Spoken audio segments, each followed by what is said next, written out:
Hello hi ಎಲ್ರಿಗೂ ನಮಸ್ಕಾರ ಗುರು. ಏನಪ್ಪ ವಿಷಯ ಅಂತಂತಂದರೆ, ನಮ್ಮ ರೋಹಿತ್ ಶರ್ಮಾ ಅವರು ನಿನ್ನೆ ಪ್ರೆಸ್ ಮೀಟಲ್ಲಿ ಮೊಹಮ್ಮದ್ ಸಿರಾಜ್ ಅವ್ರ ಬಗ್ಗೆ ಒಂದು ಸ್ಟೇಟ್ಮೆಂಟ್ ಕೊಟ್ಟಿದ್ದಾರೆ ಗುರು. ಏನಪ್ಪ ಅವ್ರನ್ನ ಏನಕ್ಕೆ ತಿಳಿಸಿದ್ದೀವಪ್ಪ ಅಂತಂದರೆ, T20 ಟಾಪ್ 15 ಸ್ಕ್ವಾಡಲ್ಲಿ ಅಂತಂತಂದರೆ Mohammed Siraj is not effective and does effectiveness come down when the ball gets old.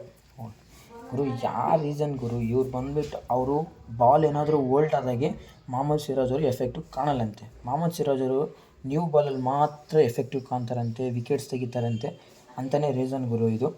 Old ಬಾಲಲ್ಲಿ ಅವ್ರ ಕೈ ಆಗಲ್ಲ ಅಂತ ಡೈರೆಕ್ಟಾಗಿ ಹೇಳಿದ್ದಾರೆ ಗುರು. ಓಲ್ಡ್ ಬಾಲಲ್ಲಿ ಅವರು ನಾಯಾಗಿ ಓಡಿಸ್ಕೊಂತಾರೆ ಅಂತ ಹೇಳಿದ್ದಾರೆ. ಇಲ್ಲಿ ಅವ್ರು ವಿಕೆಟೇ ತೆಗೆದಿಲ್ವಾ, ಓಲ್ಡ್ ಬಾಲಲ್ಲಿ ಆಡೇ ಇಲ್ವಾ ನೋಡಿದ್ದಾರೆ ಗುರು. ರೋಹಿತ್ ಶರ್ಮಾ ಜೊತೆಗೇ ಆಡಿದ್ದಾರೆ, ಓಲ್ಡ್ ಬಾಲಲ್ಲೂ ಒಂದೊಂದ್ಸರಿ ಎಫೆಕ್ಟಿವ್ನೆಸ್ ಆಗಿ ಕಂಡಿದ್ದಾರೆ. ಇವರು ದುಬೈಲಿ ಕಣ್ಣಲ್ಲ, ಅದು ಕಾಣಲ್ಲ ಇದು ಕಾಣಲ್ಲ, ಅದೆಲ್ಲ ಸುಳ್ಳು ಗುರು. ಕರೆಕ್ಟಾಗಿ ಹೇಳಿದ್ರೆ ಆಯಿತು. ನಾವು ನಿನ್ನ ಬದಲು ಹರ್ಷದೀಪ್ ಸಿಂಗ್ನ ತೊಗೊಂಡಿದ್ದೀವಿ ಅಂತ ಹೇಳಿದ್ರೆ ಆಗೋಯ್ತಲ್ಲ. ಹರ್ಷದೀಪ್ ಸಿಂಗ್ನ ಓಡಿಯೇ ಬಿಟ್ಟು ಹಾಕ್ಕೊಂಡಿದ್ದಾರೆ, ಮೊಹಮ್ಮದ್ ಸಿರಾಜ್ ಅವ್ರನ್ನ ಹಾಕ್ಕೊಳಕ್ಕಾಗಲ್ಲ.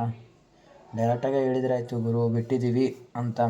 ಆಮೇಲೆ ನೆಕ್ಸ್ಟ್ ಬರೋದಾದರೆ ಯಶಸ್ವಿ ಜೈಸ್ವಾಲ್ ಬಗ್ಗೆ ಏನು ಸ್ಟ್ರೇಟ್ ಅವೇ ಸ್ಟೇಟ್ಮೆಂಟ್ ಕೊಟ್ಟಿದ್ದಾರೆ ಅವರು. ಏನಕ್ಕೆ ಅಷ್ಟು ಬೇಗ ಓಡೆ ಅಂತೆ ಯಶಸ್ವಿ ಜೈಸ್ವಾಲ್ ಆಲ್ಸೋ ಓಡೆಯನ್ನು ಆಡಬೇಕಾಗಿತ್ತು, ಆದರೆ ಇಲ್ಲಿ ಚಾಂಪಿಯನ್ಸ್ ಟ್ರೋಫಿ ಹಾಕೊತಾರೆ.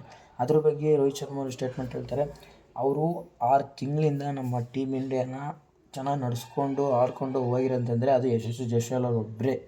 ಮೊನ್ನೆ ಟೆಸ್ಟ್ ಸೀರೀಸಲ್ಲಾದ್ರೂ ಅಷ್ಟೇ ಯಶಸ್ವಿ ಜೈಸ್ವಾಲ್ ಮಾತ್ರ ಎಫೆಕ್ಟಿವ್ನೆಸ್ ಆಗಿ ಕಂಡಿದ್ದು. ಅದಕ್ಕೋಸ್ಕರ ಯಶಸ್ವಿ ಜೈಸ್ವಾಲ್ನ ಹಾಕ್ಕೊಳ್ಬೇಕಾಯಿತು. ಅದಕ್ಕೋಸ್ಕರ ಇದೇನು ಇವಾಗ ಮಾಡಿ ಡಿಸ್ಕಷನ್ ಮಾಡಿ ಯಶಸ್ವಿ ಜೈಸ್ವಾಲ್ನ ಹಾಕ್ಕೊಂಡಿಲ್ಲ. ನಾವು 3-4 ಮಂತ್ಸ್ ಬ್ಯಾಕಿಂದನೂ ಅವ್ರನ್ನ ಹಾಕ್ಕೊಳ್ಬೇಕು ಚಾಂಪಿಯನ್ಸ್ ಟ್ರೋಫಿಲಿ ಅಂತ ಇತ್ತು. ಆದರೆ ಈಗ ಕನ್ಫರ್ಮ್ ಆಗಿ ಆಯಿತು, ಯಶಸ್ವಿ ಜೈಸ್ವಾಲನ್ನು ಚಾಂಪಿಯನ್ಸ್ ಟ್ರೋಫಿಲಿದ್ದಾರೆ. ಆಮೇಲೆ ಅಜಿತ್ ಅಗರ್ವಾಲ್ ಅವರು ಕರಣ್ ನಾಯರ್ ಬಗ್ಗೆ ಒಂದು ಸ್ಟೇಟ್ಮೆಂಟ್ ಕೊಟ್ಟಿದ್ದಾರೆ ಗುರು. ಅದು ಏನಪ್ಪ ಅಂತಂತಂದರೆ 700+ ರನ್ಸ್ ಹೊಡೆದಿರ್ಬೋದು, ಆದರೆ ಇವಾಗ ಹೊಡೆದಿದ್ದ ತಕ್ಷಣ ಒಬ್ಬ ಪ್ಲೇಯರ್ನ ಕರ್ಕೊಳಕ್ಕಾಗಲ್ಲ ಗುರು.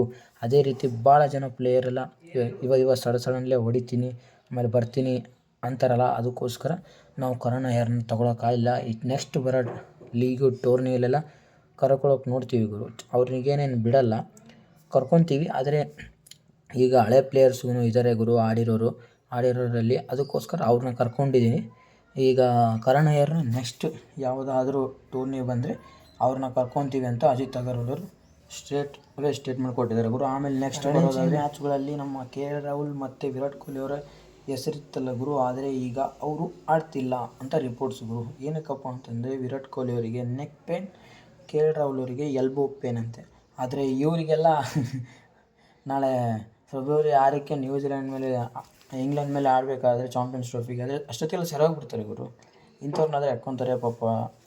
ಆದ್ರೂ ಅವ್ರು ಮಾಡೋ ಆಟಗಳಿಗೆ ಇವರು ರಣಜಿ ಟೀಮಲ್ಲಿ ಆಡಲ್ಲ ಅಂತ ಸ್ಟೇಟವೇ ರಿಪೋರ್ಟ್ಸ್ ಬಂದಿದ್ದಾವೆ ಗುರು. ಇವರಿಗೆ KL ರಾಹುಲ್ಗೆ elbow pain, Virat Kohli neck pain ಇರೋದ್ರಿಂದ ಇವರು ಸ್ಟ್ರೇಟವೇ ಚಾಂಪಿಯನ್ಸ್ ಟ್ರೋಫಿ ಆಡ್ತಾರೆ, ರಣಜಿ ಮ್ಯಾಚಸ್ ಎಲ್ಲ ಆಡಲ್ಲ ಅಂತ ಹೇಳಿದ್ದಾರೆ.